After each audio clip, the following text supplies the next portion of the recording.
அரசியலின் முக்கிய புள்ளிக்காக ஜேசிபியில் வந்திறங்கிய ராட்சத மாலை எப்பா இப்படி ஒரு பிரம்மாண்டமான வரவேற்பா என்று ஊரையே மிரளவிட்ட கட்சி தொண்டர்கள். காஞ்சிபுரம் மாவட்டத்துல பாட்டாளி மக்கள் கட்சி சார்பில் ஒருங்கிணைந்த மாவட்ட பொதுக்குழு நடந்திருக்குது.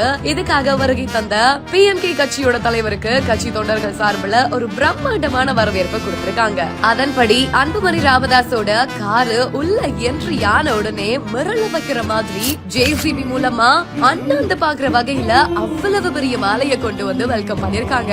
என்னங்க இது இவ்வளவு பெருசா இருக்குது அப்படின்னு சொல்லிட்டு தான் இந்த ஒரு வீடியோ இப்ப சோசியல் மீடியால பயங்கரமா வைரல் ஆகிட்டு வருது.